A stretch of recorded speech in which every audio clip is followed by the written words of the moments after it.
os irmãos neste dia lindo. Temperatura quase perfeita. Não sei se tem alguém que gostaria que fosse mais quente ou mais frio. Para mim está bom. E mais ainda, estamos muito felizes ainda que seja o último dia que nós podemos ter ainda mais uma sessão de estudo desta carta e procurar ser subsídios teológicos para a nossa vida prática. Estamos no capítulo 2. Logo de início, o apóstolo Paulo diz: gostaria que saibais quão grande luta venho mantendo por vós, pelos laodicenses, e por quantos não me viram face a face.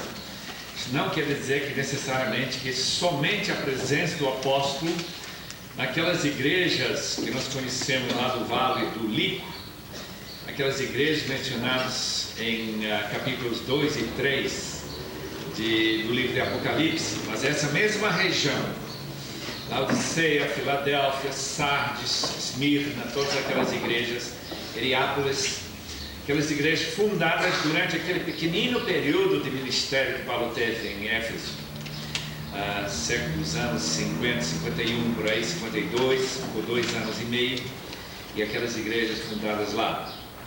Esta luta que Paulo está travando é a luta na oração. Portanto, nós temos que agora pensar mais um pouquinho sobre a teologia da oração. Já estudamos isso no primeiro dia, segundo à noite, terça-feira, versículos 9 a 12. Agora novamente encontramos o apóstolo Paulo referindo-se a esta luta em que ele buscava a face de Deus em favor dessas igrejas, particularmente Colossos e Laodiceia. O que nós não sabemos é qual foi a reação dessas igrejas quando eles receberam estas cartas de Paulo. Há uma referência a esta carta a Laodiceia, como também essa carta a Colossos, e alguns pensam que a carta a Laodiceia seja Efésios, outros pensam que não, que é uma carta perdida. Então nós ficamos na meia dúvida. O que seria interessante se algum arqueólogo descobrisse essa carta aos Laodicenses e encontrássemos o que Paulo escreveu para aquela igreja pela qual ele teve grande luta. Agora a sua oração inclui os seguintes pedidos. Versículo 2: para que os seus corações sejam encorajados. A palavra confortada não é a ideia de consolação. O contexto não é para eles ficarem acomodados e deixarem de ficarem ansiosos. A própria luta na oração não é para isso. A luta na oração é para eles vencer as doutrinas falsas que estão penetrando as igrejas daquela região ao leste de Éfeso. Segundo lugar, ele está pedindo não apenas usando a palavra de paraklesis, essa palavra usada pelo nome do Espírito Santo, o grande encorajador, também que eles sejam vinculados juntamente em amor.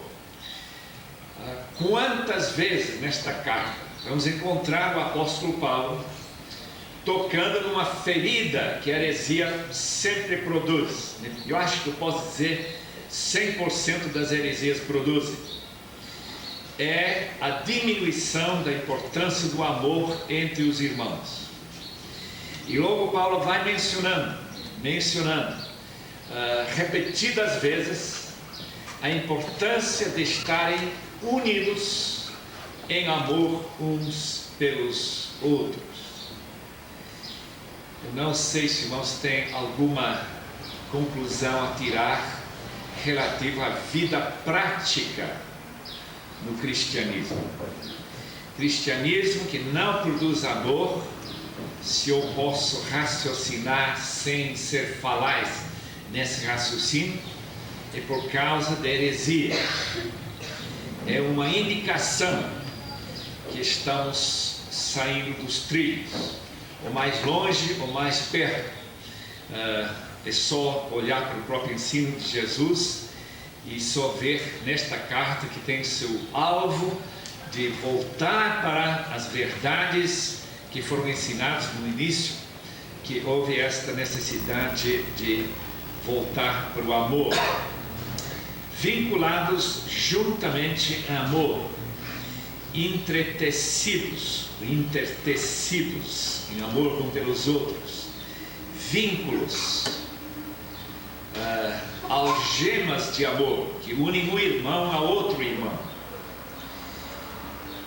E tenham, em terceiro lugar, terceira parte dessa petição, tenham toda a riqueza da forte convicção do entendimento para compreenderem plenamente o mistério de Deus que está em Cristo. A heresia não é somente falta de amor, mas é também uma desvinculamento à cabeça.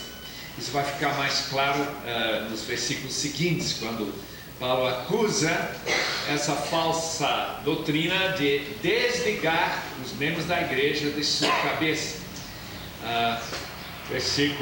Particularmente versículo 19, não retendo a cabeça, da qual todo o corpo, suprido, bem vinculado por suas juntas e ligamentos, cresce o crescimento que procede de Deus. Então, quando a igreja se desliga da cabeça, ela fica assim, sem bússola, não sabe por onde vai, e logo nós ficamos presos às tradições humanas e aos raciocínios falazes e tudo mais que Paulo agora vai advertir os irmãos em Colossos. Então é uma oração que inclui 3 pontos, marquem bem.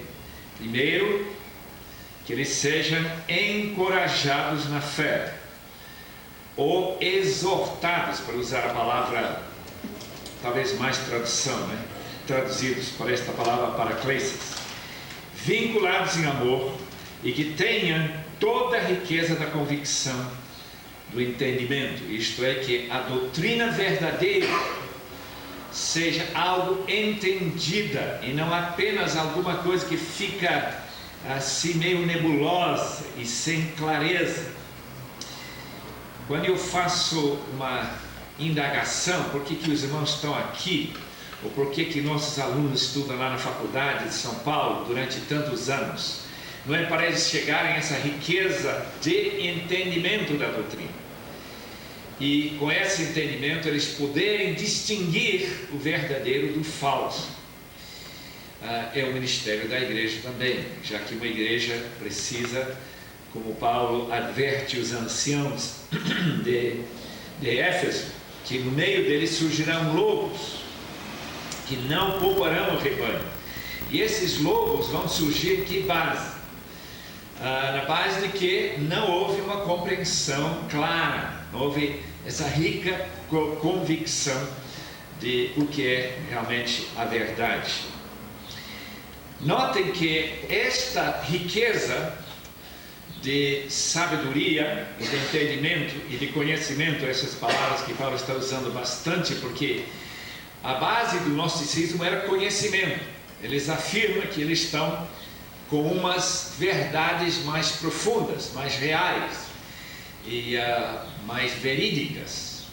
Paulo argumenta que se eles tivessem a verdadeira fonte de riqueza, que é Jesus Cristo, de conhecimento e sabedoria, eles não teriam caído nesses laços de fato satânicos, porque em Cristo estão todos os tesouros de sabedoria e de conhecimento ocultos para eles, mas sempre capazes de ser alcançados aos poucos, enquanto eles crescerem para a cabeça. Não é que a gente possa jogar um balde de doutrina, de sabedoria, de conhecimento em cima das cabeças dos membros da igreja, mas que à medida que eles vão aumentando na sua compreensão e seu crescimento espiritual, essa convicção fica mais forte e eles vão tirando novas e mais ricas joias lá na tesouraria que é Cristo. Então esta é a oração do apóstolo Paulo para aqueles irmãos. É oração pelas nossas igrejas brasileiras. Eu não sei quanto tempo os irmãos gastam diariamente orando pelas igrejas de Londrina, para as suas igrejas da igreja missionária, as igrejas batistas, quem sabe quase 6.000 delas espalhadas pelo Brasil, não sei quantas presbiterianas. Os irmãos estão orando pela Universal do Reino? Talvez não. Eu não quero ver as suas mãos quem não está orando pelas igrejas, mas seria interessante saber se os irmãos estão orando para que eles voltem para buscar a riqueza, não da prosperidade financeira, mas da riqueza que existe nessa tesouraria que está em Cristo. Todos os tesouros espirituais que precisamos. Ele não está dizendo que em Cristo tem todos os tesouros materiais. São aquelas bênçãos de capítulo 1, versículo 3 de Efésios. Toda sorte de bênção espiritual em Cristo. E é nosso grande alvo e grande meta de buscar esses tesouros e espalhá-los por todo lado para criar essa riqueza de convicção, o entendimento das verdades que estão em Cristo e produzir aquilo que nós falamos ontem, que é santidade de vida, a verdadeira espiritualidade, que parece para alguns irmãos tão ilusivo, por isso que eles se sentem atraídos por novas doutrinas. Por exemplo, a doutrina de uma segunda bênção, que tem sido uma atração durante anos e anos, um século inteiro, como se no Espírito Santo houvesse alguma riqueza que não está em Cristo, ou que a gente não ganhou recebendo a Cristo. Então a gente vai saindo para buscar uma segunda bênção. E com certeza, daqui a alguns anos, se a igreja não voltar, vamos ter uma nova doutrina chamada terceira bênção.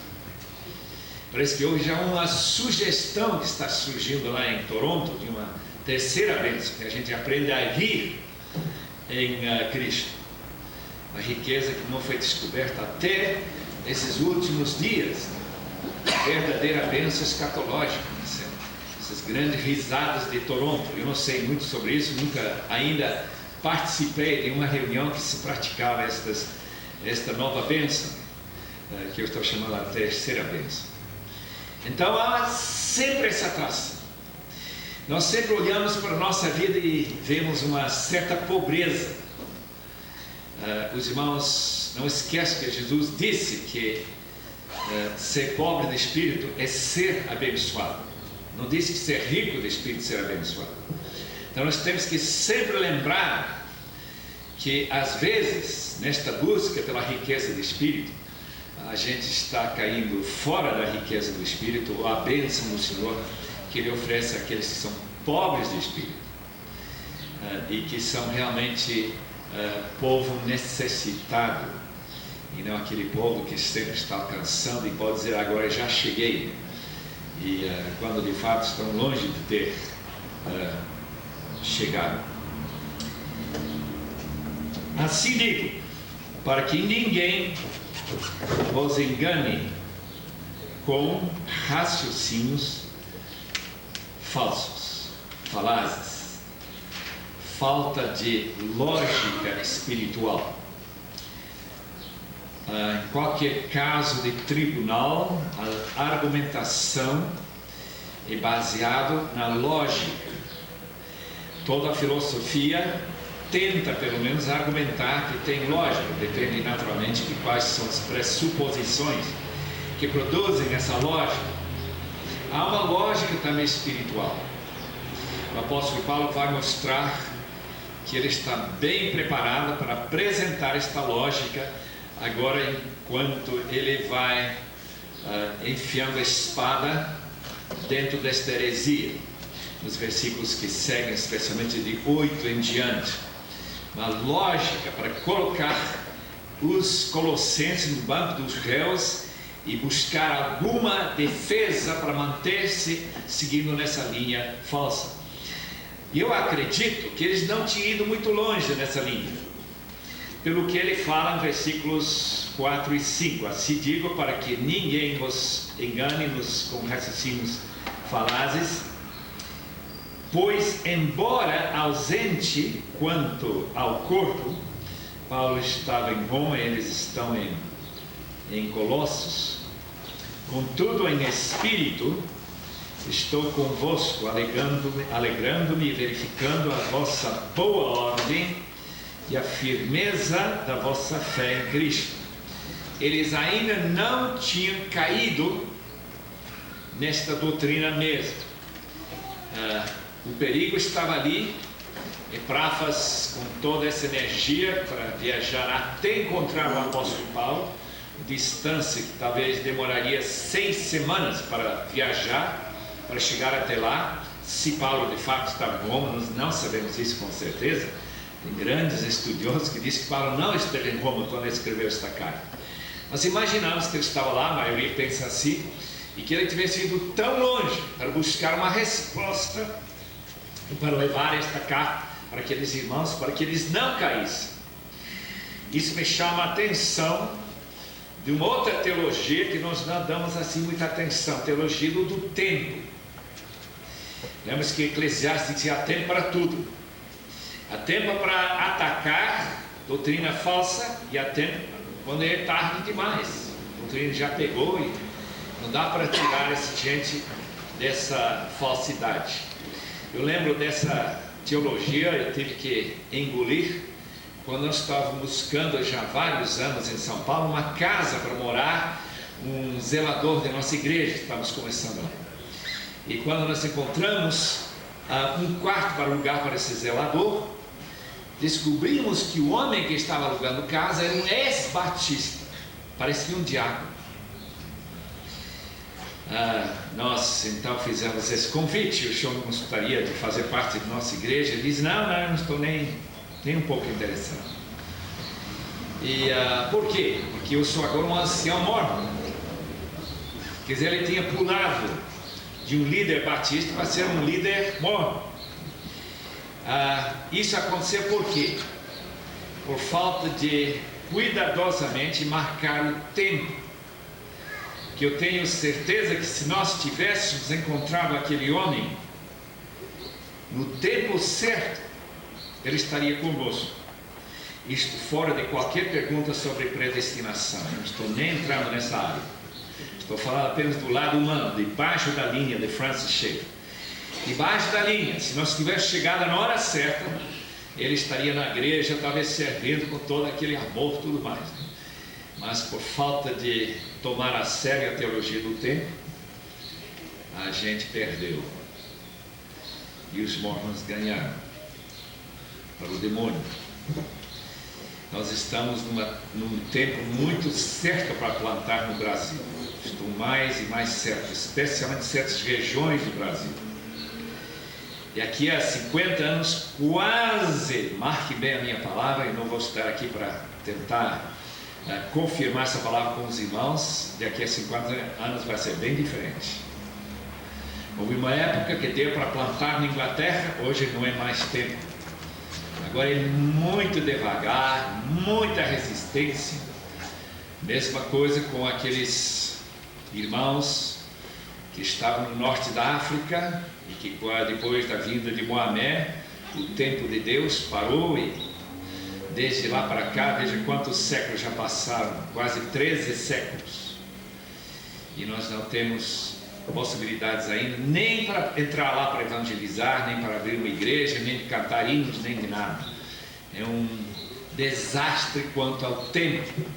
Então não esqueça que Paulo diz que esta carta mostra que Epáfras, esse amado irmão em Cristo, homem que gastou a si mesmo, quando ele reconheceu que ele não tinha condições para resolver esse problema na hora certa, ele vai correndo para encontrar. E aí vem essa carta que foi para nós, e seria para nós e para tantos outros uma bênção, por causa desta ida de Epáfras para encontrar-se com Paulo. Paulo interessantemente usa uma frase aqui que eu gostaria de entender melhor. Eu não tenho assim muita certeza. Disse, contudo, em espírito estou convosco. 2 vezes Paulo usa essa palavra, essa frase, em 1 Coríntios 5, quando ele tem que, juntamente com a igreja de Corinto, julgar aquele homem incestuoso. E aqui nesta carta ele também fala do seu espírito estar com os irmãos de lá. Naquele pequenino livro chamado Andai Nele, eu tentei colocar as 2 possibilidades. Mas agora eu tenho uma terceira possibilidade, que não sei se é mais provável ou menos. É que o espírito aqui de Paulo, em espírito, tem mais ou menos a mesma ideia que tem no livro de Apocalipse, onde o autor do livro, João, está 4 vezes em espírito. E nesse espírito que ele escreve o livro. Quando ele está fora do espírito, ele não escreve nada, porque é o espírito de inspiração, que é explicado em capítulo 22 como um anjo que inspira ele, traz a mensagem de Cristo para o anjo da igreja, ou também para João, que depois escreve o que o anjo trouxe. Gálatas 3 diz que foram anjos que inspiraram, trouxeram a mensagem para Moisés, ainda que Moisés foi inspirado pelo Espírito de Cristo. A Bíblia claramente ensina isso. Então os anjos trabalham como um telefone celestial. Os irmãos vão entender melhor, né? Mas eles também podem, neste caso, temos essa terceira opção, eles podem tornar a presença de Paulo lá no meio dos colossenses a uma grande distância, uma espécie de clara evidência angelical, em que ele possa estar lá com eles e saber o que está acontecendo lá. Eu tive uma experiência muito estranha uma vez, quando eu cheguei numa cidade para falar numa igreja lá, e a senhora olhou para mim como se fosse uma pessoa que tinha chegado de Marte. E depois de alguns segundos ela explicou o que tinha acontecido, que ela tinha me visto no lugar onde ele não está, e não tinha chegado na sua cidade já umas 2 semanas antes. E não havia nenhuma possibilidade de ter me visto fisicamente, mas ela me viu através de uma visão em espírito, uma transmissão espiritual. E ela depois contou que sua filha era missionária na África, então eu não acho que era demoníaco. Era uma pessoa que amava a Deus e estava interessada na sua obra, então eu posso admitir esta possibilidade sem ensinar que isto é realmente o que Paulo está ensinando. Os irmãos podem engolir ou não há nenhum problema se não engolir. A gente perdoa e Deus perdoa. Especialmente quando a gente não está nem tentando argumentar que isso seja o caso aqui. Ele apenas tem esta visão que dá para explicar desse jeito. Pode ser também que houve uma transmissão espiritual do Espírito Santo para ele.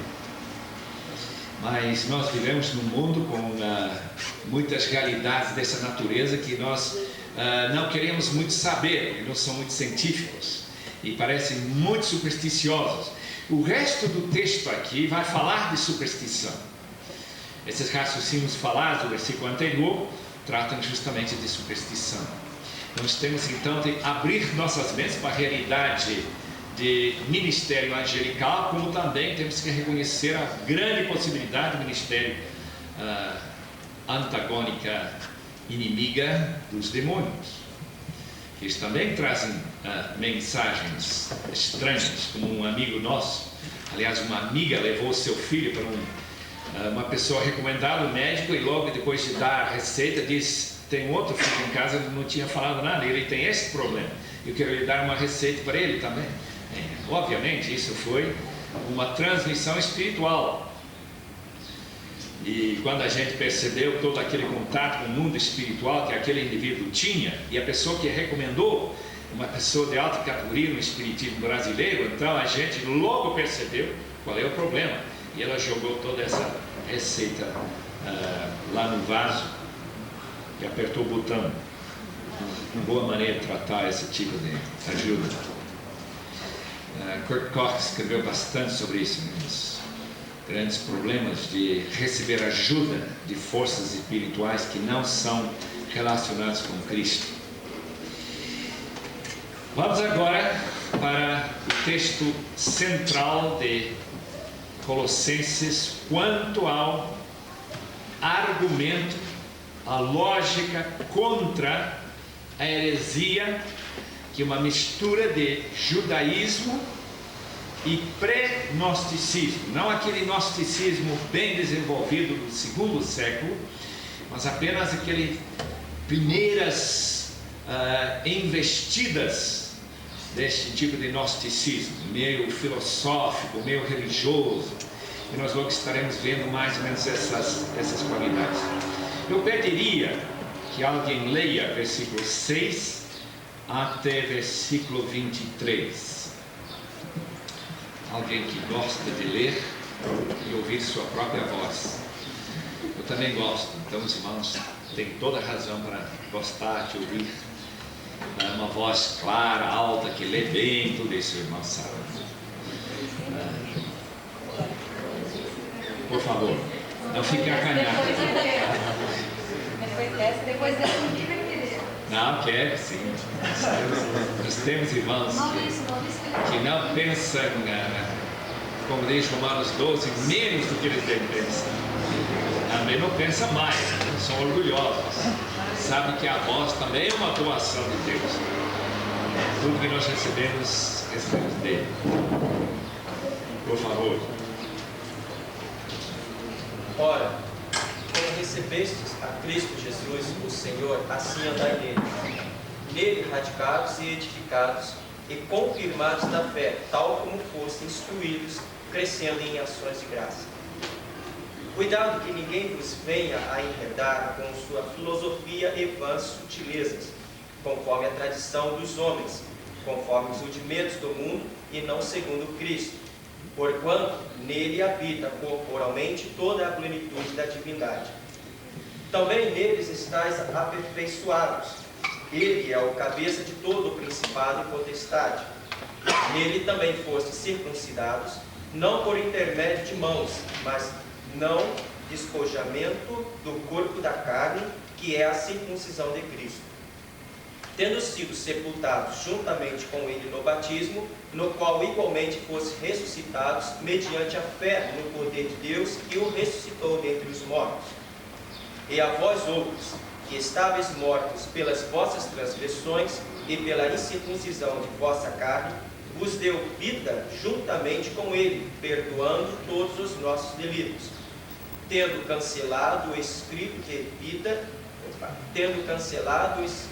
de dívida que era contra nós e que constava de ordenanças, o qual nos era prejudicial, removeu inteiramente, encravando-o na cruz. E, despojando os principados e potestades, publicamente os expôs ao desprezo, triunfando deles na cruz.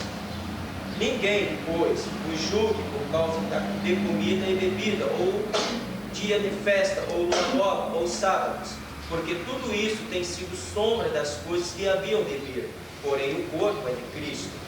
Ninguém se faça árbitro contra vós outros, pretextando humildade e culto dos anjos, baseando-se em visões, efetuando sem motivo algum na sua mente carnal, e não retendo a cabeça, da qual todo o corpo, suprido e bem vinculado por suas juntas e ligamentos, cresce o crescimento que procede de Deus. Se morresse com Cristo para os rudimentos do mundo, porque, como se vivêssemos no mundo, vos sujeitais a ordenanças. Não manuseieis isto, não proveis aquilo, não toques naquilo outro, segundo os preceitos e doutrinas dos homens, pois que todas estas coisas, com o uso, se destroem. Tais coisas, com efeito, têm a aparência de sabedoria, como culto de si mesmos, e falsa humildade e rigor ascético. Todavia, não tem valor algum contra a sensualidade. Muito obrigado. Vamos orar. Vamos pedir que dois irmãos, pode ser irmã, claro, que nos dirigem agora mais uma vez ao Senhor, para que nós recebamos aquilo que Ele quer nos dar. Que não haja bloqueios, que não haja impedimentos, que nós tenhamos uma compreensão real desse texto. É muito importante, me parece, esse texto para a nossa vida. e para o nosso futuro ministério. Vamos então pedir que dois irmãos nos façam esse grande favor de orar por nós. Gente, agora, nós te pedimos que através do teu Espírito Santo, tu possas abrir o nosso entendimento, para que possamos reter tudo aquilo que o Senhor tem para nos ensinar. Queremos conhecer plenamente a tua vontade, queremos ter a visão que o Senhor tem. Pai, nós pedimos ao Espírito Santo que nos abra o entendimento, Pai, para que possamos reter tudo aquilo que precisamos para as nossas vidas, para as nossas comunidades, Senhor. Que tu possas tocar agora os lábios do preletor, Senhor, com o fogo, a brasa viva do teu altar, para que seja esmiuçado conforme aquilo que está no teu coração e que isso venha ao encontro das nossas necessidades, ó Pai. Nós te pedimos agora, Espírito Santo, que toda barreira, que tudo aquilo que impede, Senhor, de nós atentarmos a tua palavra, que caia por terra e o Senhor tenha liberdade a falar aos nossos corações, aos nossos conceitos, que não sejam os teus, que sejam agora, Pai, caiam todos por terra e que nós estejamos diante de Ti como aprendiz, para que possamos entender o que está no Teu coração e que a Tua palavra possa fluir em nós, em nome de Jesus.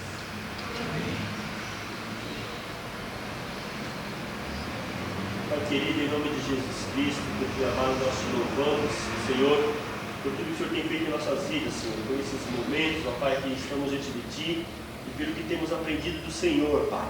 Deus amado, rogamos ao Senhor que, ó Pai, nessa ministração agora, Tu venhas abrir nossos corações, nossas mentes, Senhor. Meu Deus querido, que a Tua palavra venha encontrar guarita em nossas vidas, Senhor, e que venha, ó Deus amado, frutificar para a glória do Teu nome. Senhor, que Tu abençoe a vida do Teu Filho e irá ministrar a nós, Senhor. E, ó Deus amado, que os nossos corações estejam abertos para a ação do Teu Espírito, Pai. Que o Senhor tire de nós toda barreira, ó Deus amado, às vezes, Senhor, que Tu nos desarme diante de Ti, Senhor. Que a Tua palavra venha fluir em nossos corações, ó Deus, e nos ajudar a cada dia, Pai amado, a caminhar diante de Ti, agradando, ó Deus amado, ao Senhor em tudo que fizermos, em nome de Jesus. Amém. Muito obrigado.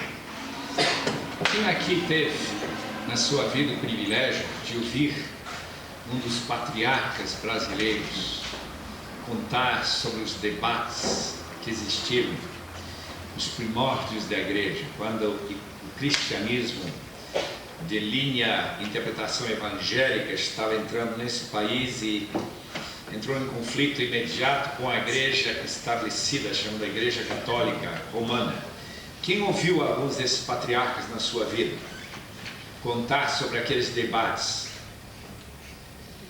Que pena que não foram gravados, né? Foram muito interessantes aqueles debates, que eu lembro, principalmente uns com o pastor Eurídice Queiroz, já está na glória, e naturalmente eu lembro dos debates que meu pai teve com sacerdotes católicos na Bolívia, quando eu era bem novo, aquele conflito de ideias, e a questão constante que vai ecoando nas cabeças das pessoas que acompanham quem está certo e quando vamos ter uma base para julgar o que está certo. Não são todas as divisões da igreja e todos os conflitos. O problema é de saber se o anjo que se transforma em anjo de luz, mas é anjo das trevas, é realmente um anjo de luz. Como que nós vamos saber disso? Eu acho que essa é a pergunta, uma das mais importantes perguntas que qualquer pastor e líder precisa tentar responder de uma forma mais clara possível. Porque sem dúvida, a sua vida, antes de morrer, vão ter que debater, vão ter que entrar em conflito. A vida é uma vida dessa. Se o apóstolo Paulo diz que a própria igreja de Éfeso vai ter que enfrentar lobos, se Jesus Cristo teve que enfrentar fariseus, escribas e herodianos, e sempre está dizendo eles estão errados e eu estou certo, quando Paulo teve que se defender contra os mercadejadores da palavra em Corinto, e contra aqueles líderes que começaram a dividir a igreja em vários segmentos, inclusive o que Adolf Schlatter achou o pior de todos foi aquele que liderou a facção chamada Igreja de Cristo. Naturalmente nós não sabemos, mas ele percebe que lá embaixo eram ideias bem gnósticas, semelhantes àquelas que nós encontramos aqui, que estavam minando a igreja de Corinto também e criou essas divisões. Como que os irmãos vão distinguir e fazer com que outros acordem e percebam que você está com a verdade e o seu antagonista está com a mentira? Como que os irmãos vão fazer isso? Qual vai ser sua linha de argumento? Quando se olha para esse texto, imediatamente a gente vê a linha de argumento dos falsos profetas ou mestres, ou um falso mestre que estava andando por aí, naquela região, 150 quilômetros de Éfeso. Um homem que é tão semelhante a um homem chamado David Moses, que começou seu ministério aparentemente da forma mais correta e ortodoxa possível, fundando aquele grupo de pessoas bem dedicadas ao Senhor chamado Meninos de Deus. Mas já ouviram falar? Só que ao passarem os anos, algo muito estranho ocorreu com David Moses.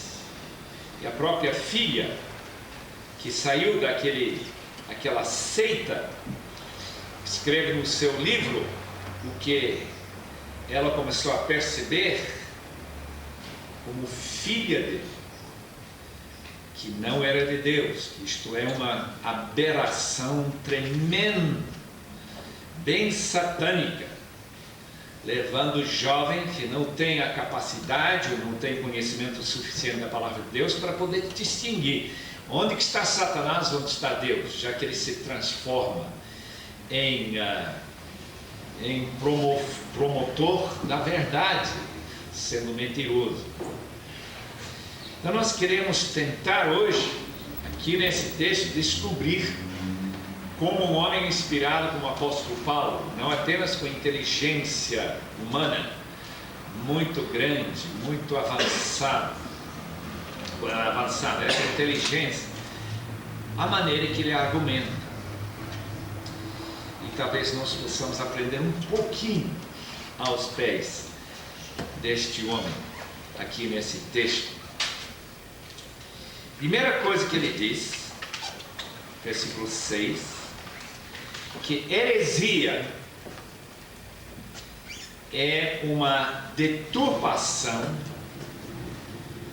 da primeira mensagem salvadora que nós recebemos.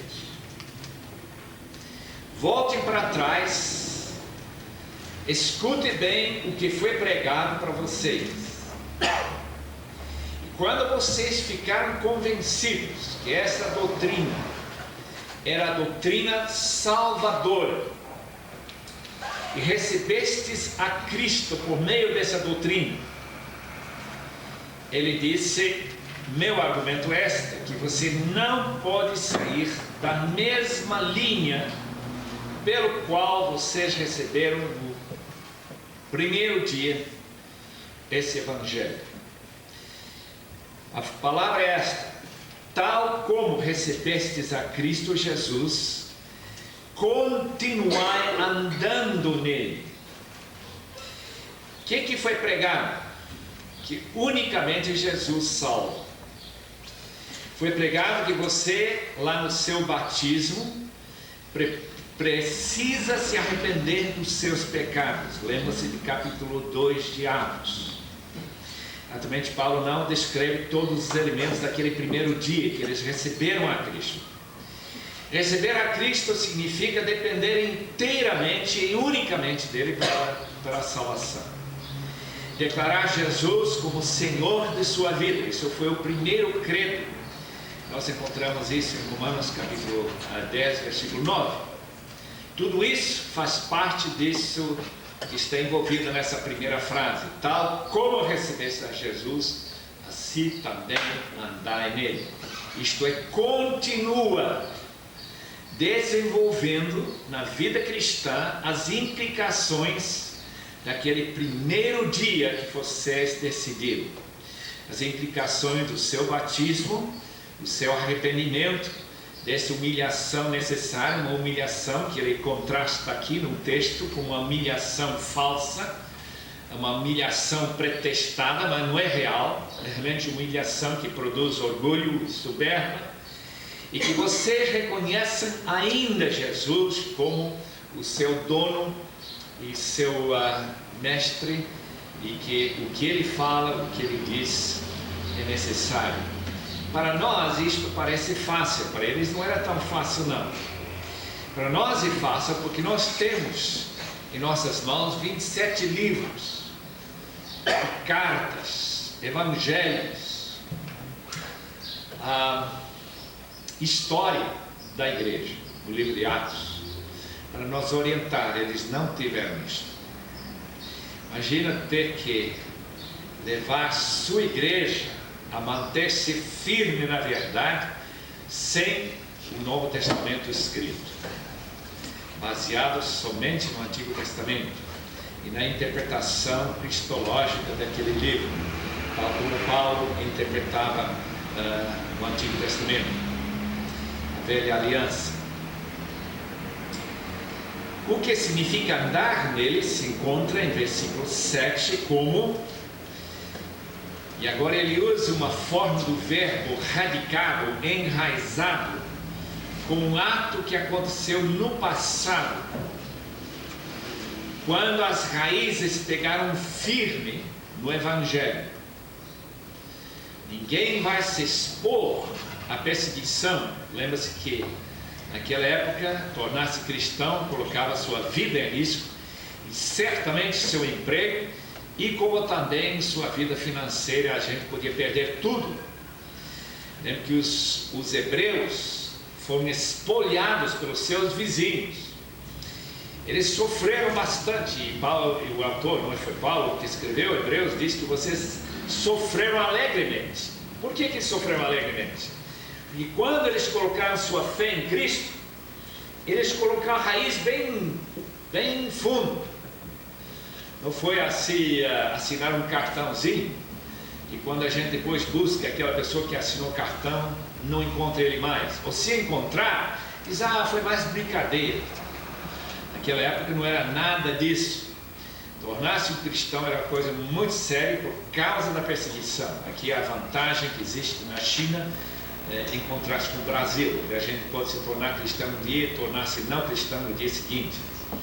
Então o negócio de raiz aqui é muito mais complicado do que lá, ou na época em que os colossenses aceitaram a Cristo.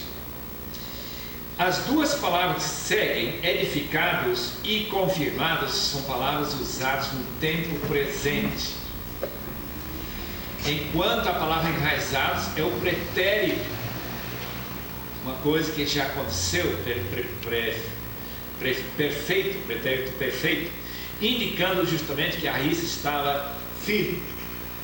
E depois vem todo esse ministério de Epáfras, de Filemon, e aqueles estudos bíblicos na casa de Filemon e Áfia, e outros irmãos lá que estavam realmente estudando e procurando alicerçar cada vez mais, segurar cada vez mais esse edifício chamado a Igreja de Colossos, e cada vez mais claramente confirmados na sua fé.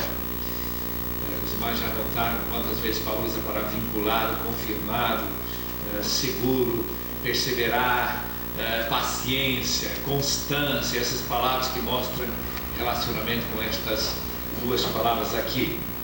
Ora, diz Lightfoot, edificados, toda hora sendo confirmados nesta sua fé. Nós temos em primeiro lugar raízes que voltam para o dia que a pessoa aceitou a Cristo, tal como aceitasse a Cristo, e aquele dia a dia de confirmação, que é o trabalho da igreja. A igreja que se reúne uma vez por semana, 3 vezes por semana, 10 vezes por semana, quantas vezes que for, sempre alicerçando os irmãos na fé.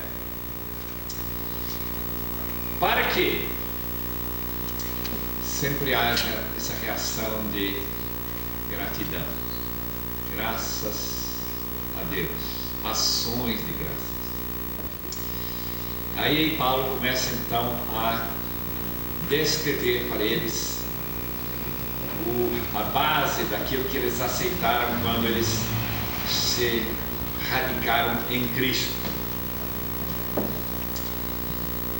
O argumento que continua aqui contra a heresia é a seguinte: que a heresia é filosofia, a heresia é tradição dos homens, a heresia é composto de estoicheia deste mundo e é contrário a Cristo. Então o versículo 8 mostra que a heresia é exatamente o oposto do versículo 6. Tal como recebestes a Cristo, continuai andando nele. Mas a heresia diz: não vamos mais continuar em Cristo, vamos ouvir estes filósofos religiosos. Não era uma filosofia seca como se estuda talvez na universidade aqui em Londrina, universidades seculares, mas era uma filosofia religiosa mais do tipo platonista talvez, que a realidade das coisas deste mundo, que nós precisamos nos afastar desta realidade, de onde vem, como já dizemos, o gnosticismo sempre implicando com o fato que é a matéria, este mundo material e nosso corpo que traz nosso azar, nossa tristeza. Além disso, tradições humanas, que nós vemos no versículo 16 em diante, e rudimentos deste mundo. Nós não sabemos de fato o que significa esta palavra stoicheia. Em Hebreus, a palavra stoicheia, rudimento, significa os ABCs, por exemplo, do Evangelho. São aqueles primeiros ensinamentos básicos. Usamos a palavra ABCs ou alfabeto, que a gente começa a aprender no primeiro dia da escola, segundo dia, assim por diante. Por outro lado, tem a possibilidade, isso é confirmado em escritos depois de Colossenses, que a palavra stoicheia era usada por espíritos que a pessoa poder contatar em sessões de Umbanda ou de espiritismo daquela época, ou na nova era aqueles canalizadores de entrar em contato com estes mensageiros ou guias, seriam justamente esse stoicheia. E eu me inclino a essa interpretação, não tenho certeza que seja verdadeira. Paulo diz: cuidado com isso. Cuidado para poder evitar que vocês sejam enredados, que vocês sejam sequestrados por estas três linhas de pensamento. Um deles espírita, uma delas filosófica e outra de mestres persuasivos, que pelos seus raciocínios falazes, isto é, criando uma lógica falsa, leva a pessoa a pensar: mas é isso mesmo. Isso mesmo. Então a gente vê como as pessoas são levadas para a heresia. Agora Paulo começa no versículo 9 a dar seu argumento. Bem interessante como Paulo argumenta contra estas três linhas de filosofia, heresia falsa. Primeira argumentação é que em Cristo habita corporalmente, em forma encarnada, toda a plenitude de Deus. Nós já falamos no versículo 19 do capítulo anterior que a plenitude talvez reflita aquelas emanações que foram especulativamente existentes. Esses espíritos chamados por eles gnosticismo mais avançado de demiurgoi, aqueles que transformam a realidade do Deus etéreo, Deus quase não material. Parece que o mundo antigo não podia imaginar uma coisa totalmente imaterial. Então o próprio Deus é um pouco material, mas é um material muito refinado, uma matéria muito refinada. Então estes espíritos, os toireia, eles vão trazendo aquele espaço entre distância de Deus invisível para este mundo material. E Cristo é, como já dissemos, Ele é quem reúne em si mesmo todo o poder, que quem adora esses anjos, o que busca aqueles poderes, Jesus tem tudo isso para lhes dar. Em outras palavras, aquilo que se dispersa, o Espiritismo, qualquer procura que você tenha no Espiritismo, que seja bom, você vai encontrar em Cristo. Prolongamento de vida, vida mais correta, santa, ajuda, tudo que você precisa que seja bom, isso tem em Cristo. E não precisa, aliás, seria muito desaconselhável buscar em estas outras fontes. Versículo 10 não deve ser traduzida aperfeiçoados em Cristo, porque isto contraria o que nós já vimos em versículo 28 do capítulo anterior, que para chegar à perfeição em Cristo, passamos uma vida de crescimento em Cristo, de ensino, de aprender a observar tudo que Cristo ensinou. Então a palavra aperfeiçoado é uma tentativa de transmitir o que aparece no versículo 9. No versículo 9 existe toda a plenitude da divindade. Versículo 10, vocês estão em Cristo, vocês estão ligados a Cristo vitalmente, então vocês estão com essa plenitude também. Isto é uma declaração clara, aberta e concreta, que uma vez que alguém está em Cristo, não há nenhuma condenação. Há uma coisa impressionante a lembrar, que nós, ainda que temos que crescer para a perfeição, já somos santos. Vocês não sabem disso. Eu não estou falando nada de novo. No dia que você aceitou a Cristo, se você chegar a morrer nesse mesmo dia, você tem o direito a todos os privilégios do céu. Por que então toda esta tentativa de melhorar por meios que Deus mesmo não reconhece? Asceticismo, evitar certas comidas, certas bebidas, guardar certos dias, como se isto pudesse transformar sua vida em uma vida mais santa do que você já tem em Cristo. Os irmãos já podem começar a perceber a sutileza da heresia. Todos nós queremos crescer para a perfeição, todos nós queremos ser mais santos do que nós somos, espero que todo mundo quer. Segundo Hebreus 12, 14, quem não busca essa santidade está fadado a ser excluído da bênção do céu. E a palavra que o autor usa é uma palavra muito forte, é a palavra perseguir a santificação, sem a qual ninguém verá a Deus. Então, se todos nós estamos nesta linha de perseguir como o cachorro atrás do coelho, isto é um cachorro que não comeu por vários dias, os irmãos podem perceber que tipo de palavra o autor pega lá para dizer que tipo de atitude nós temos que ter relativa à nossa santificação. E Paulo não está dizendo que vocês já foram santificados totalmente, que vocês são tão santos na prática como deveriam ser. O seu argumento é outro. Seu argumento é o mesmo argumento que homens como Lutero, Calvino e os grandes reformadores tentaram utilizar contra a Igreja Católica.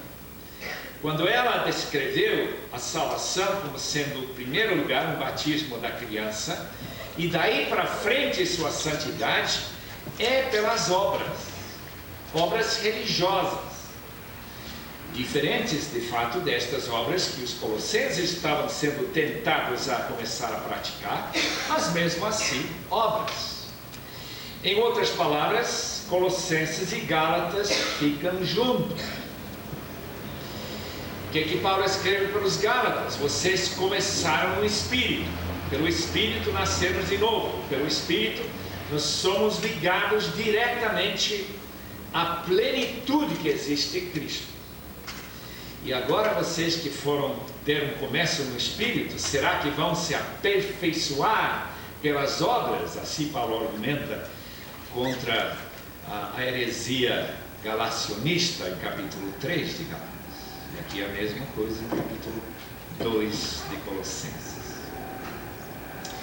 Ele não somente argumenta baseado no fato de que, se de fato pela fé realmente estamos em Cristo, como já disse, Paulo também quer enfatizar o fato histórico, que logo em seguida ele afirma em versículos 11 até versículo 15. Toda essa seção é o argumento histórico. Ele usa o fato que nossa ligação com Cristo é um argumento teológico, que nós estamos de fato vinculados e unidos a Cristo, como também houve um evento no passado que nós podemos confiar. Mas antes de ele chegar lá, ele enfia uma linhazinha lá no versículo 10, ele disse o que eu não esperava que Paulo escrevesse nunca: ele é cabeça de toda potestade e todo principado. Que interessante, ele é cabeça da igreja, mas ele também é cabeça destas forças. Porque eu acredito, e eu não tenho certeza, que estes espíritos enganadores e estas manifestações de principados e potestades que nós vemos no espiritismo até brasileiro, que estava talvez tentando os colossenses a buscar algum contato com estas forças que para nós seriam da nova era, ele simplesmente diz: vocês já têm tudo que eles podem me oferecer, que há de bom, que há acerca da vontade de Deus, vocês já têm isto em Jesus como cabeça da igreja. Deixe-me ler um texto mais ou menos que diz isto em Efésios. Eu digo mais ou menos porque é um texto muito complicado.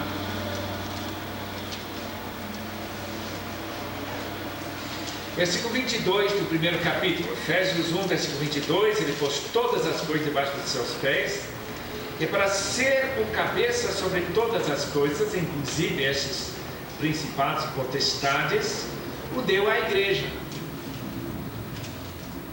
Jesus é Senhor, não apenas da igreja, mas ele também é Senhor destas forças contra as quais a chamada batalha espiritual está guerreando. Ele já é cabeça sobre ele, segundo esse texto aqui, e que ele deu o privilégio à igreja de desfrutar a vitória que Jesus já trouxe para a igreja. Efésios 1, versículo 22. Você se ajuda a responder essa pergunta que ainda está aqui na minha frente, desta batalha espiritual, como se trava, como se ganha vitória sobre um inimigo que já foi vencido? É uma boa pergunta. Com que a gente vai amarrar o que já está amarrado? Uma pergunta muito importante para nós, aparentemente, que estamos envolvidos com a igreja missionária. Cristo é cabeça destas forças, qualquer que seja a natureza destas forças que lutam contra nós. Daí Paulo deixa este lado e volta para esta frase, versículo 6, tal como aceitaste a Cristo, como nós aceitamos a Cristo. Pelo menos os colossenses aceitaram a Cristo publicamente, declarando Jesus é o Senhor, e com isso está implicado o Senhor do universo. Nas águas do batismo. E a maneira que se selava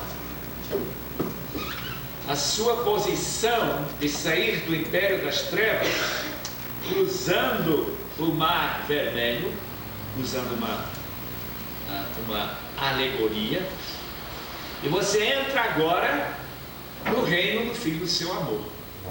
Lembra que Paulo usa essa linguagem, capítulo 10 de 1 Coríntios, que vocês foram batizados como os israelitas que saíram do Egito, passaram pelo mar e saíram do outro lado. Já num outro território, numa outra cidadania, numa outra situação. O reino do Filho e não mais no império das trevas. Você não é mais brasileiro, você é agora cristão. Você saiu do Brasil. Atualmente você ainda está no Brasil, mas agora é cidadão do céu. E essa mudança se marcou quando você recebeu esta lavagem e quando você, pela fé, declarou que você não é mais deste mundo. Eu acho tão importante e interessante como nós não pensamos muito no batismo como o marco definitivo desta mudança de mundo para Cristo, do império das trevas para o império do reino do Filho do seu amor.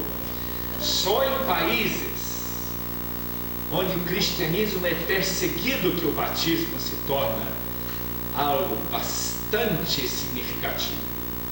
Por exemplo, na China comunista, se você for se batizar lá, é uma reunião que vai durar talvez 6 horas, começando lá para as 8 até as 2 da madrugada, e a principal parte dessa reunião vai ser em oração.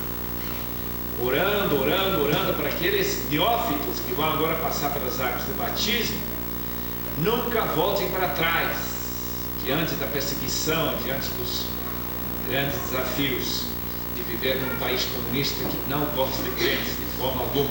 Qualquer hora pode entrar numa daquelas igrejas chamadas ilegais, igrejas caseiras, levar pessoas presas, bater, matar, tirar seus posses e possessões, qualquer coisa dessa natureza.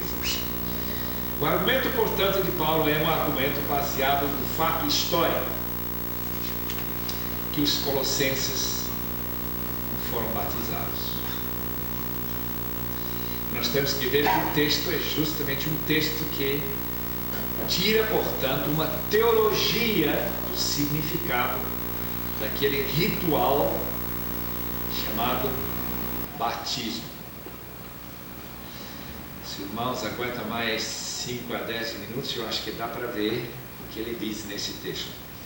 Os irmãos estão desejosos, gostariam de parar e respirar ares mais puras e mudar de posição. Pode ser agora mesmo, já são 11h10. Nós querem parar agora? Não. Tem muito irmão que não quer. Os outros também não querem. Qual que é a posição dos irmãos? Estão firmes na fé ainda. Vamos lá então. Versículo 11. Em Cristo também fostes circuncidados, não por intermédio de mãos. Lembre-se que há uma circuncisão do coração. O Antigo Testamento falou bastante sobre isso. E que circuncisão na carne, que não implica numa circuncisão do coração, não vale absolutamente nada. Portanto, é uma circuncisão não feita por mãos humanas, é uma circuncisão que Deus opera. Os irmãos têm que parar para pensar como era importante para o judeu ser circuncidado. Eu lembro encontrado num dos escritos dos comentaristas judeus do passado, que Deus vai fazer com aqueles hereges, falando dos cristãos, que eram judeus, como aqueles que se converteram no dia de Pentecostes, a maioria eram judeus, e não apenas aquelas pessoas não circuncidadas, que eram gentios, que eram tementes a Deus. O que Deus vai fazer com essa gente? Resposta: Ele vai apagar a circuncisão deles para poder jogá-los no inferno. E a gente tem que calcular então que Deus não pode, segundo aquele pensamento judaico mais ortodoxo de 2 milênios atrás, que Deus não pode lançar no inferno uma pessoa circuncidada ritualmente. Não estou falando de circuncisão assim apenas médica, ritualmente. E Paulo aqui está usando essa linguagem de circuncisão não no sentido de que uma pessoa batizada não pode ir para o inferno. Ele está simplesmente dizendo que esta mudança, quando a pessoa realmente crê no Senhor Jesus, esse ato histórico é uma circuncisão do próprio coração da gente, não feito por mãos. Muito importante então, relativo ao problema de se nós devemos ou não admitir para a nossa igreja uma pessoa que não foi imersa, ou que não foi batizada já como adulto, ou uma pessoa que sabia o que estava fazendo e não como criança. Mas sabe que batismo de crianças começou com uma tentativa de reconhecer que a pessoa batizada não podia ir para o inferno, a mesma doutrina que o judeu tinha. Então, na medida que a igreja ficou mais convencida, uma pessoa batizada não pode ser condenada, a gente vai diminuindo a idade para os seus filhos não serem lançados no inferno. Eu acho esse raciocínio totalmente falho, mas isso foi a razão que as pessoas batizaram seus filhos. E naturalmente a razão que os luteranos e os presbiterianos batizam seus criancinhas de poucos dias ou semanas é porque, não porque estão com medo que eles serão lançados no inferno, mas para eles serem incluídos no povo de Deus, como era no Antigo Testamento. Então essa é a base desse pensamento. Sendo então circuncidados por intermédio de mãos, no despojamento do corpo da carne, que é a circuncisão de Cristo. Aqui Paulo usa um conceito de solidariedade que muito me intrigou quando estive tentando escrever minha tese de doutoramento. É que o que aconteceu para Cristo na cruz também acontece com todos que pertencem a Cristo. E aconteceu realisticamente lá no ano 30. A morte de Cristo foi nossa morte. Por isso que a Bíblia pode ensinar que Cristo foi crucificado antes da fundação do mundo. E que os que foram eleitos antes da fundação do mundo já estavam com Cristo, crucificados com eles mesmo antes de existir. São ideias relacionadas com o que nós podemos chamar de doutrinas bíblicas de solidariedade.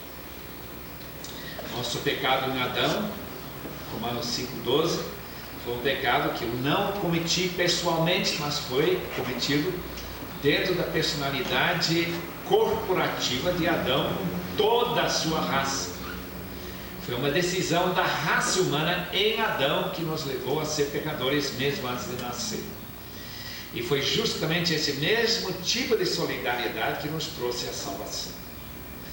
Então a morte de Cristo foi a obediência de Cristo que combate o pecado de Adão. Isto é o argumento de Paulo em Romanos capítulo 5. A obediência de Cristo é a obediência nossa. De forma que quando Cristo morreu na cruz, eu também morri na cruz. Quando, portanto, nós somos sepultados, veja o que ele escreve aqui, em versículo 12, tendo sido sepultados juntamente com Cristo, no batismo, num evento literal, histórico, em que cada um dos colossenses tinha participado, E este evento é um evento de fé, um evento simbólico de fé em que a pessoa decide se unir a Cristo, e nessa união com Cristo, o evento do ano 30 passa a ser o evento que se concretiza contemporaneamente no batismo do indivíduo. Quando Paulo, portanto, Gálatas 2:20 diz: eu estou crucificado com Cristo, ele está vendo que o seu batismo uniu ele com Jesus na cruz, de forma que a sua morte com Cristo, uma realidade que continua com suas implicações para toda a vida, para o resto da vida. Sepultados e também ressuscitados mediante a fé. Notem bem que batismo não opera, como a Igreja Católica tem ensinado, a Igreja Luterana, que opera como se fosse uma magia. Não é nada de magia. Por isso que precisa ter fé quem está sendo batizado.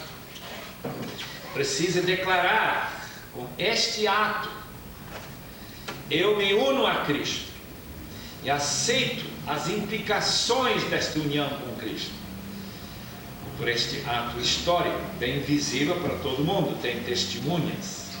A melhor ilustração do que significa o batismo é um casamento. É óbvio que uma pessoa pode viver como marido e mulher sem se casar e não ter nenhuma testemunha desse fato. Mas há um problema, como todos os irmãos devem entender muito bem. Unir-se com uma moça sem qualquer legalização, sem testemunhas e sem nenhuma promessa pública facilita demais o desquite e separação e o compromisso. O batismo existe para colocar uma pessoa, especialmente, como já falamos, num país, não era a época em que os colossenses foram batizados, em um estado de compromisso do qual eles não podiam sair. Uma vez que eu fiquei casado, eu não posso sair desse casamento, porque eu fiz uma promessa. E tem muita gente que estava lá que viu e ouviu a minha promessa, que ainda está viva. E se eu desmanchar esse casamento, que aconteceu há mais de 38 anos atrás, eu estou colocando a minha vida diante de todos aqueles testemunhos como uma vida falsa. Não guardo a minha palavra. Pode ser que ela não guarde a palavra dela, que ela também pode abandonar. Eu já vi vários casos assim também, que não é somente o homem que pode desmanchar, a mulher também. E o divórcio então é: eu menti naquela promessa que eu fiz diante de testemunhas. Uma pessoa tentando rasgar o contrato que ele prometeu, que está assinado lá em cartório. Tentar entrar lá, pegar esse contrato e rasgar, tentando anular um fato histórico. Então o batismo tem essas mesmas qualidades da minha maneira de entender. Envolve fé, envolve compromisso, envolve um ato bem visível e testemunhável, e há uma dependência, diz versículo 12, do poder de Deus que ressuscitou dentre os mortos. Os irmãos sabem qual é essa esperança que nós temos? Se encontra em capítulo 2 de Atos, quando aqueles 3.000 pessoas disseram, compungidos, já convictos do seu pecado: o que nós temos que fazer? Pedro diz: vai lá e sede batizados para a remissão dos vossos pecados. Há um elemento ali de esperança de que pelo símbolo externo Deus faça a lavagem interna. E também mais uma coisa, é uma promessa do poder de Deus entrar na sua vida. Então a igreja primitiva entendia o batismo bem diferente do que os batistas entendem. Eu não sei como os irmãos entendem, porque nunca perguntei qual é a sua teologia de batismo. Mas os batistas pensam que apenas uma obediência, uma ordem de Jesus. Jesus mandou batizar, então batiza. E também uma maneira de formar a igreja, uma pessoa que já se compromete com a igreja, por isso que os batistas vão batizando 2, 3 vezes, dependendo de que igreja você veio. Eu acho totalmente contrário à palavra de Deus essa doutrina. Eu tento ensinar isso quando eu tenho oportunidade aos meus irmãos batistas, que isso é errado biblicamente. A gente não pode batizar 2 vezes. O batismo é o início, em que você só pode morrer uma vez que você já morreu com Cristo, não pode morrer 2 vezes. Aliás, Hebreus talvez esteja falando disso, quando diz que batizar a segunda vez seria crucificar Jesus 2 vezes, que seria um erro tremendo teológico e histórico, levar Jesus à cruz 2 vezes. Então se espera, segundo a promessa de Atos 2, que o Espírito Santo venha encher sua vida. Se você realmente creu em Jesus, você se comprometeu e casou-se com Jesus, usando a simbologia do casamento, você deve receber o poder de Jesus, o poder da ressurreição. Mas lembra que logo que Jesus saiu do túmulo, ele respirou, ele soprou para os seus discípulos receber o Espírito Santo. Tudo isso é simbólico deste texto que nós estamos lendo aqui, como também de Atos 2, outros textos interessantes nesse sentido. Agora, qual foi a implicação desse batismo? Versículo 13. Antes estávamos mortos, Efésios 2 explica mais claramente, por causa da nossa transgressão e pela nossa incircuncisão, por nós fazermos parte da aliança de Deus. Paulo dá a impressão, tanto aqui como em Efésios, que os judeus, por sua composição do povo de Deus e pela fé que Abraão teve, estavam salvos no Antigo Testamento. Estou ainda esperando o meu colega lá do seminário de Leiria, Portugal, lançar o seu livro Como Foram Salvos os Santos do Antigo Testamento. Qual foi a sua maneira de ser salvos?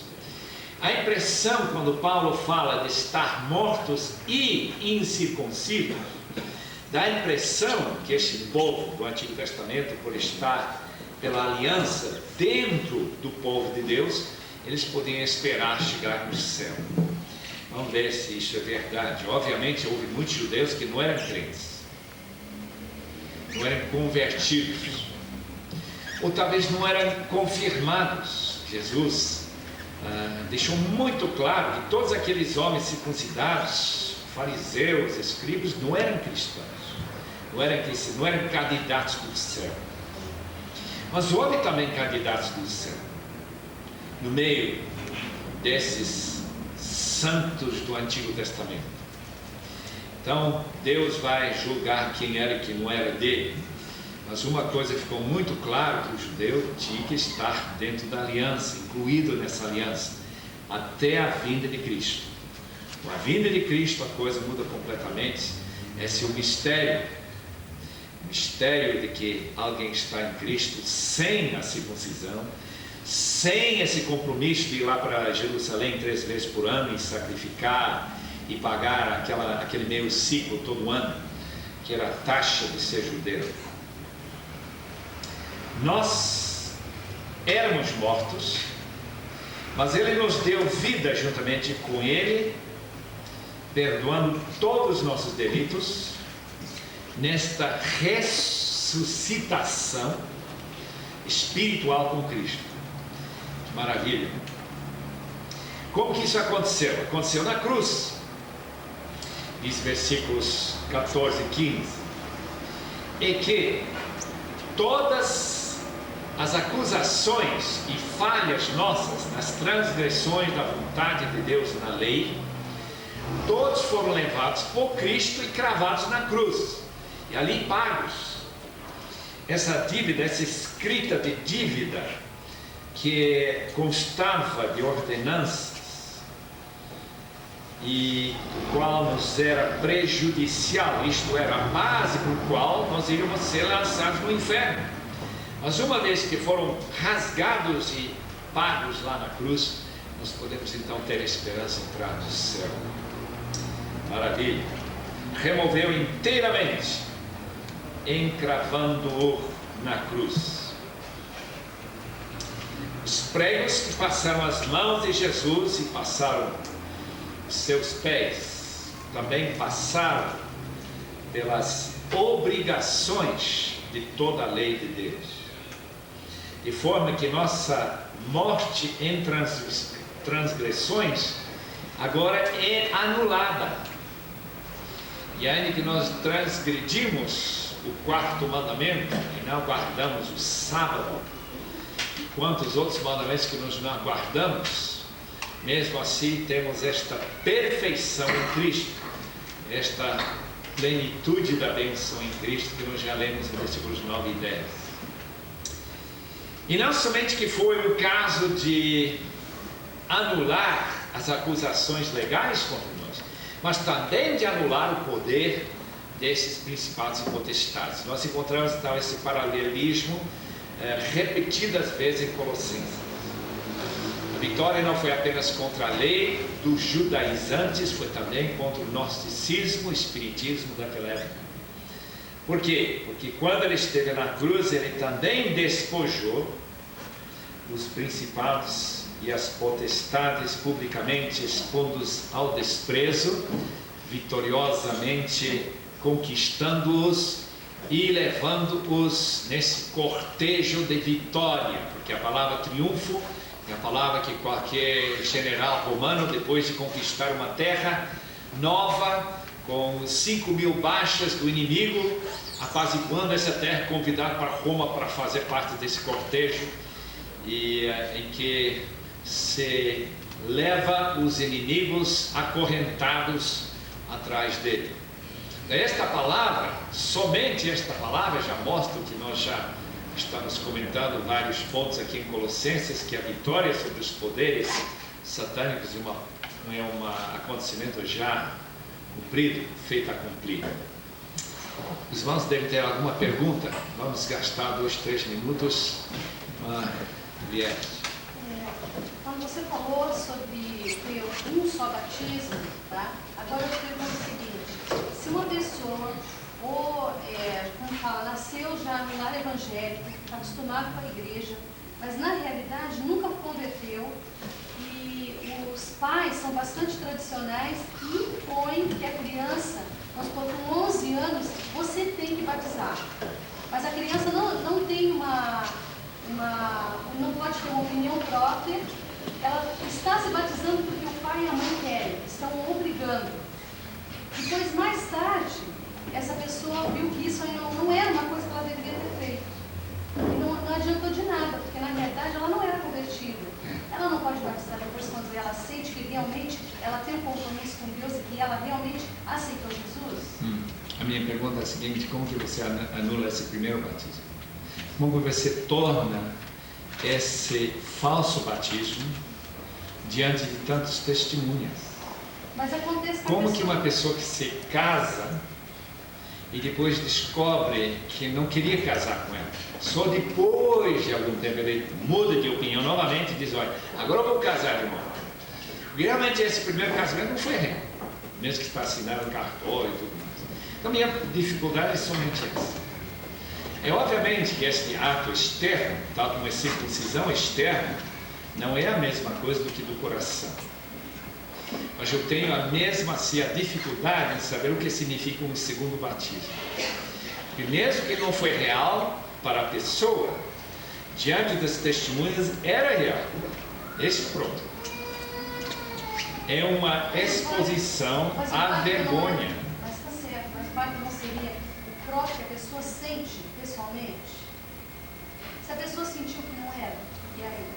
Ele deve fazer o que um português fez, lá em Portugal. Ele decidiu que ele queria ser batizado, não queria que ninguém soubesse. Então ele pegou lá às 4 horas da manhã, o pastor disse, olha, me batiza lá no mar. Então ele foi lá, batizou às 4 da manhã, ninguém viu nada, e aí ele ficou batizado, ele ficou feliz. Estava resolvido o problema. Porque não feriu nada desse negócio de testemunhas e pública e toda essa parte aí. Tive uma experiência mais semelhante com uma pessoa que foi um dia assistir ao culto da congregação do Brasil e estava bêbado. E aí, na hora do batismo, eles fizeram um apelo: quem quer batizar, tem a luz, quer batizar, vem aqui, nós vamos batizar. Então ele foi, se batizou bêbado e continuou bebendo. E aí ele veio para a nossa igreja por muitos anos, se converteu, aceitou a Cristo. Eu batizei outra vez. Então vamos anular esse primeiro por causa da bebida, porque esse realmente é um problema. A pessoa não está nem consciente do que está fazendo. Talvez dá para anular. Sempre temos esses casos complicados assim. Né? Aquele caso, Paulo falou, sepultados com ele no batismo, nele também ressuscitados pela fé. Paulo dá a entender que a fé é uma exigência do batismo. Claro. Então, poderia ser anulado por causa daquele primeiro batismo, depois foi feito sem fé, foi pela imposição pela família. Pode ser, só que Paulo não fala. Não, Paulo fala pela fé. Não, ele não diz que devemos batizar de novo. Isso que eu estou dizendo. Isso que ele não escreve nunca, que eu saiba.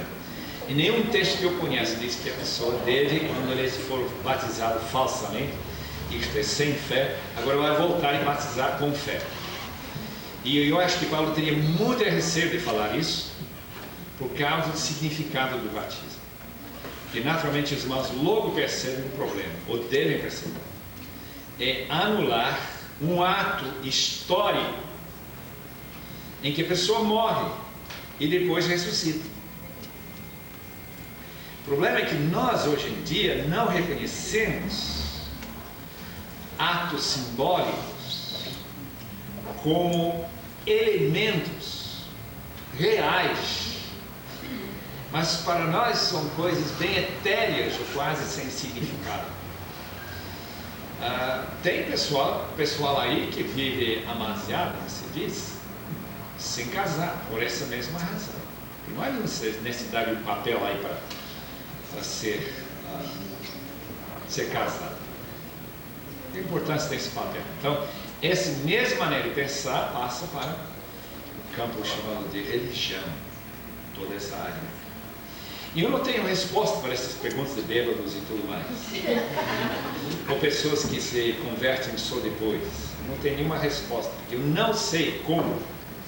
Depois de você cortar um travesseiro cheio de penas, e essas penas voam para todo lado, você vai pegar esses penas de novo, costurar, e agora vamos cortar realmente.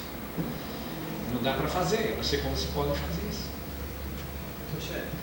Esse então do batismo, entra que foi a pergunta da Beth, a resposta do Senhor, seria uma questão de consciência sobre o que está sendo feito e não necessariamente de vontade ou não.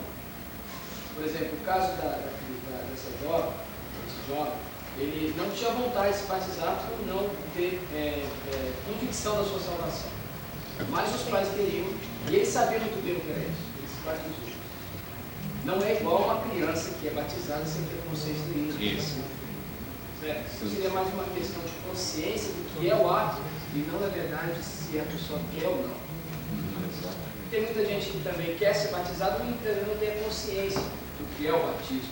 Ela quer ser batizada porque é uma questão emocional e tudo mais, que leva a pessoa a esse ato sem uma consciência exata do que está sendo feito. Pastor, mudando um pouco de assunto só, quando o senhor falou sobre a cabeça da igreja, Cristo como cabeça da igreja, sobre o fator olho, boca e ouvido, né? Minha dúvida seria com relação ao versículo 10, onde Cristo aparece como cabeça das potestades e principados, né? Como os atributos de santidade, por esse Deus, ficam guardados quando ele se torna cabeça de potestades principais.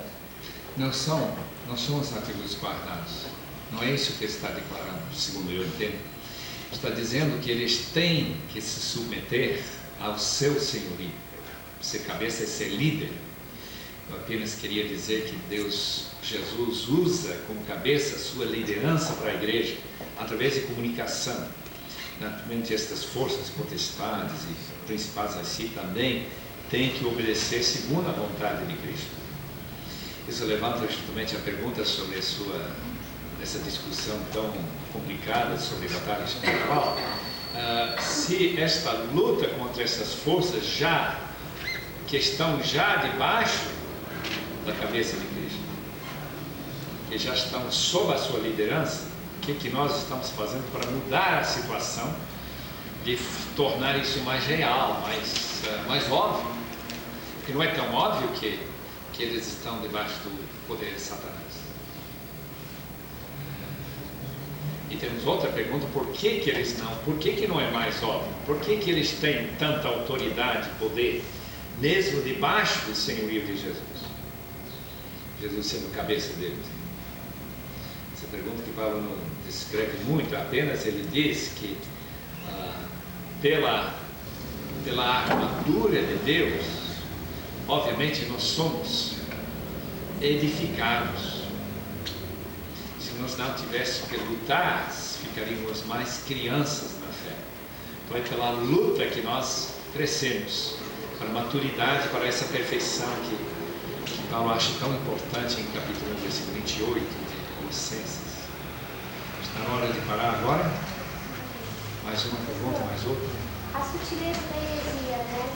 Como a gente tem que ver o princípio da salvação desde o começo que nos foi ensinado, a questão do batismo. Então, dentro disso, a sutileza não aparece tão evidente, porque as pessoas que a gente vê no acontecimento da história hoje, que está acontecendo a salvação através de Jesus, a aceitação através de você reconhecer o pecado, mas e a sutileza da heresia no caso? Como discernir? Por exemplo, a questão dessa nova moda aí da unção de riso, né? Que todo mundo fica assim e tal. Mas, e no sentido de já ter acontecido essa experiência e você analisar e você pedir para Deus, né, se realmente vem dele, o que é presenciar esse tipo de experiência, isso seria uma sutileza, então, para tentar tirar você da meta, tentar tirar você do crescer em Cristo? Pode ser. É bem possível que possa. Isso que a gente tem que usar a sua cabeça para ver. O que significa essa risada, esses risos aí? Ou pessoa que cai. De fato, uma busca pelo próprio Senhor Jesus. Lembre-se que a heresia sempre desliga a pessoa da cabeça, segundo o versículo 19, que nós ainda não chegamos lá, mas é isso mesmo. Desliga a pessoa da cabeça. Ela busca uma experiência que não lhe liga mais de perto a Cristo. Ele não cresce para a cabeça. Ele não fica mais sujeito a Cristo. Ele fica menos sujeito a Cristo. Aos poucos fica totalmente separado. No caso de Davi Jones, ele logo chegou a escrever coisas que são completamente opostas ao que se escreve na palavra. Então, a gente vê então que houve um desligamento total e ele substituiu a Jesus, problema que nós já falamos na Igreja Católica, em que o Papa vem substituindo a Jesus, em vez dos católicos ficarem mais ligados a Jesus, ficam menos ligados a ele. Então é uma nova heresia que cabe muito bem dentro de Colossenses. Por exemplo, a questão, eu estou colocando porque é uma coisa que... Bem atual, né? Que está acontecendo assim muito, né? Por exemplo, a manifestação do Espírito, quando foi em Atos, que eles foram cheios do Espírito, aconteceu alguma coisa com as pessoas. Tanto que aquelas pessoas que estavam vendo, viram que eles estavam embriagados, julgaram eles embriagados por bebida. É sinal que houve uma manifestação, um efeito físico visível naqueles que estavam cheios. E ao mesmo tempo, no cair no Espírito, por exemplo, se você está num lugar mais baixo, né, e alguém cai sobre você, automaticamente o efeito físico permite que você também caia. Como não quando você recebe um poder, uma visitação do Espírito, você não cair, você não se prostrar diante de Deus. Então, houve um questionamento meu, assim, porque eu queria entender algumas coisas e levar isso como uma aproximação de Deus. Então, a gente tem ouvido vários preletores, várias pessoas discorrendo sobre isso. E agora, nessa questão de heresia, para ficar muito atento. Mas se você for analisar, há uma mudança de vida quando a unção do Espírito dá um impacto na tua vida. Você passa a ter um outro crescimento, porque tem áreas da nossa vida que são muito fechadas, mas Deus conhece o intento do teu coração. Então, quando vem sobre isso, não chega a ser heresia, mas sim uma cura espiritual mesmo, porque é o Espírito Santo que te conhece inteiramente. Né? Então, nós teríamos necessidade, então, de investigar justamente os efeitos. Os efeitos é que liga a pessoa mais para Cristo, ele se torna mais sujeito a Cristo, então cabe muito bem dentro daquilo que é bom, do lado certo e não do lado errado. Não é mais heresia, é uma coisa boa. Aí vem, e justamente nós temos que ver quando que uma coisa que começa, por exemplo, os meninos de Deus começaram bem, mas a coisa foi levando até. Não sei como a nossa irmã pensa sobre a igreja local, que talvez começou com, especialmente o Ashton Ninfa, uma pessoa muito santa, que uma vida muito, todo sentido. Mas depois, quando a coisa começou a andar, depois chega a pontos que a gente, mas isso é sinal de seita, e não dessa plena verdade. Então estamos sempre nessa dinâmica, coisa que começa bem, aliás, até melhorando as vidas dos crentes, mas depois vai escorregando por causa de soberba. Quase todos os avivamentos que eu conheço tiveram esses elementos que surgiram neste tão óbvio derramamento do Espírito Santo, foram caindo em outros lados, às vezes chamados extremos. A coisa começa bem pouco, bem devagar, né? Muito devagar, a gente tem que ficar muito cuidado. Bem sutil mesmo. Quando você vê, a coisa mudou. Mas já foi. Pastor, uma dúvida aqui, um esclarecimento. A gente tem visto algumas igrejas em Londrina com relação à libertação, mais ou menos isso que a irmã acabou de dizer, sobre libertação, cura interior, dente de ouro, sabe? Até onde isso entra, no caso, com uma sutileza dentro das igrejas, sabe? Porque a gente, como a irmã disse, lá na igreja, uma igreja que eu pertenço, uma irmã traiu o canto espiritual, cantando beleza. Daqui a pouco o pastor vai orar pela irmã e manifesta os espíritos imundos lá na mulher, sabe? Então, eu queria saber, se o senhor explicasse, até onde isso é bíblico, o interior, libertação, sabe? Dentro da palavra. Muito obrigado. Depois do intervalo, 15 minutos, aí vai parar. Não, eu estou brincando. Não está querendo mais uma série de conferências. E eu estou apenas procurando teologia em Colossenses. Ele não fala nada aqui sobre essa gente está caindo. Nem dente de ouro nem aparece aqui nesse texto. E isto talvez tenha que ser estudado em outros contextos mais dessa linha. A minha posição própria, eu sou bastante aberto para os dons do Espírito e manifestações, mas eu interpreto de muitos daqueles acontecimentos são angelicais e não do Espírito Santo. Isso alivia muito o problema. A pressão cai muito. Precisa agora se identificar com Deus fazendo. Não, eles são criaturas como nós somos. Então tem dentista, criatura, ele põe dente de ouro. E tem o anjo que põe também, então não tem problema. Ou pode ser um demônio também, porque os demônios estão andando por aí também. Então nós temos que fazer o que a Bíblia manda, simplesmente distinguir os espíritos. Discernir. E quando nós aprendemos a discernir os espíritos, por isso que Jonathan Edwards, argumentando a favor do avivamento que ocorreu na Nova Inglaterra, 1740, por aí, ele argumenta naquele livro, A Verdadeira Obra do Espírito, que saiu em português, os irmãos podem ler, deve estar na biblioteca, como se julga essas manifestações. Não podemos julgar. E Marta? Talvez seria... Eu li um livro que me ajudou muito em relação a essas coisas, o Atmani, Poder Latente da Alma. Fala que nós temos que ver de onde é que vem essas coisas. Tanto pode ser de Deus, quanto pode ser do diabo. Né? Então a questão é, por exemplo, o milagre é de Deus? Nem sempre. Nem sempre, Né? claro. Porque há esse poder latente. Só que eu não atribuiria a alma no homem, eu atribuiria a poderes, como essas potestades. E é tão interessante que em primeiro capítulo de Colossenses, versículo 16, ele não distingue. Não diz que esses tronos são demoníacos. Ele simplesmente diz que Cristo criou todos eles.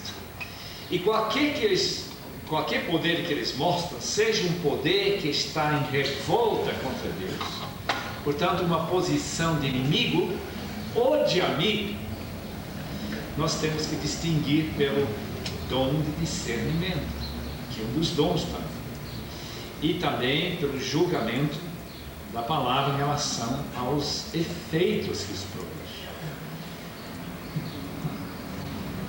Só uma pergunta, não sei se pode ser respondida agora. Certo. Quanto ao batismo de João, voltando àquela questão do batismo, quando Paulo conta em Éfeso, alguns cristãos, discípulos, eles foram batizados no batismo de João, o batismo de arrependimento. E é aquela pergunta, né? Eles nem conheciam o Espírito Santo, nem sabemos que ele está por aí. Então, quando há esse outro batismo, que parece que foi batizado ali, não no batismo de João apenas, mas no batismo em nome de Jesus também. Esse batismo é uma confirmação, foi o batismo mesmo, porque na Bíblia, aqui na lição, mostra que é uma evidência histórica o batismo em nome de Jesus, da obra redentora de Cristo, né? Que o batismo de João seria uma preparação. Só poderia explicar rapidamente para mim isso? Eu vou dar uma opinião, só que eu não estou dando nenhuma garantia que seja verdadeiro, que seja verdade. Me parece que após a morte de Cristo, lavagem muda o significado dessa lavagem. A lavagem depois de Cristo é uma lavagem relacionada com a vinda do Espírito. Por isso que Pedro diz: sede batizados e recebereis o dom do Espírito, assim por diante, que é lhes prometido. Antes de Cristo houve lavagens, houve batismos, mas não houve esse relacionamento com o Espírito Santo. E Paulo, sabendo essa distinção, batiza aqueles irmãos em nome de Jesus, ou ainda irmãos, para a sua verdadeira conversão, porque se alguém não nasce do Espírito, ele não nasce de novo, ele simplesmente está lá como ele estava antes. Então não é um batismo no sentido que nós estamos vendo aqui em Colossenses, nem em Atos. Então é o problema de antes de Cristo e depois de Cristo. Certo. E há só uma comunicação, há um mandamento de Jesus, manda batizar no nome do Pai, do Filho e do Espírito Santo. Haveria algum problema sendo batizado pelo nome de Jesus? Não. É que eu tive que fazer um batismo assim, surgiu uma questão. Não. Ainda que alguns acham que esse batismo em nome de Jesus é para judeus, que já criam no Pai, mas não criam na divindade de Jesus, como Filho de Deus. Pastor, apenas dentro daquela ideia que o senhor colocou da plenitude de Cristo, sim. Quando o senhor leu em Efésios 1, 22, né? Depois todas as coisas embaixo dos seus pés e para ser o cabeça sobre todas as coisas que deu à igreja.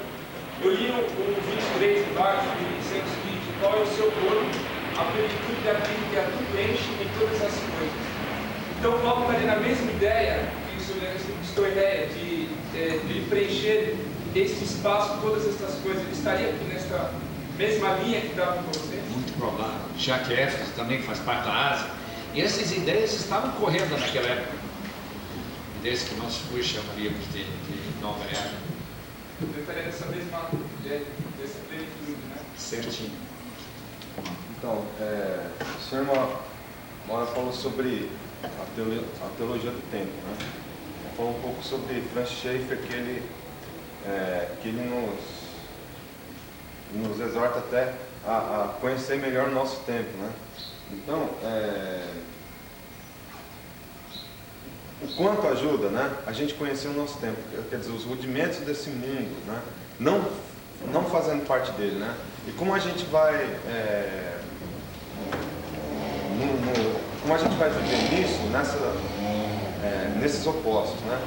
Tendo que conhecer a palavra, sabendo que a palavra é a verdade, e tendo que conhecer bem os rudimentos desse mundo, ter que conhecer esse tempo, como é o pensamento desse tempo, para poder evangelizar. Como fazer isso?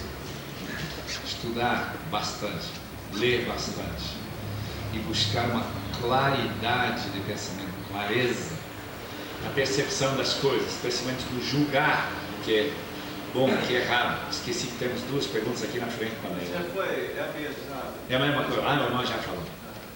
Que bom. Pensa que ia cair mais fundo aí no buraco. Deixa eu ler essa pergunta, né? Temos 7 minutos, vamos lá, para terminar esse capítulo. Paulo usa a palavra pois, versículo 16, por causa da morte de Cristo e por causa da nossa união com Cristo nessa morte e ressurreição, que acontece pela fé e pelo ato histórico de estarmos unidos com Ele, sepultados com Ele, ninguém deve condenar-nos. A palavra julgar significa condenar, criticar-nos por causa de comida, bebida, guardar dia de festa ou não guardar dia de festa ou lua nova, ou guardar o sábado ou não guardar o sábado, porque tudo isso foi sombras, uma espécie de profecia relativa à vinda de Cristo. Uma vez que Cristo veio, nós não precisamos guardar o 7º dia. O 7º dia é o dia do descanso. Hebreus 4 deixa isso bastante claro. E nós já estamos no descanso do Senhor. A nova era já começou. Lembra que nós falamos dessas duas eras? A era deste mundo e a era vindoura, ambas agora são uma realidade para nós. Então, guardar festas, preocupar-se com sábados, preocupar-se com aqueles alimentos proibidos em Levítico, é apenas brincar com sombras. Lembra-se que o autor de Hebreus usa a mesma palavra para descrever os rituais do Antigo Testamento, todas aquelas leis relativas ao tabernáculo e templo. Esses rituais são sombras das coisas vindouras, que agora existem na realidade no corpo de Cristo. Então, como nós podemos encontrar, por exemplo, no Evangelho de João, a mensagem de Jesus sobre, por exemplo, aquela água que foi despejada no último dia, no dia de Tabernáculos, uma das festas muito importantes para o judeu, uma das festas que ele tinha que assistir lá em Jerusalém. Jesus, nesse grande dia da festa, diz: se alguém tem sede, venha a mim e beba. Isso é o fim dessa festa. Não tem mais festa de tabernáculos, não tem mais lua nova, não tem mais nada desse tipo de festa com qualquer significado espiritual para a nossa vida. Nossa vida é uma vida em Cristo, que é chamado aqui, porém, o corpo, que talvez deve ser entendido como a realidade, é de Cristo. Então, aquilo que era predita pelas práticas e sombras e festas e tudo mais do judaísmo, no tabernáculo, tudo isso agora está cumprido em Cristo. Tem sua realidade. É como quem brinca com carrinho. Conhecemos um rapazinho que gosta muito de brincar com carrinho.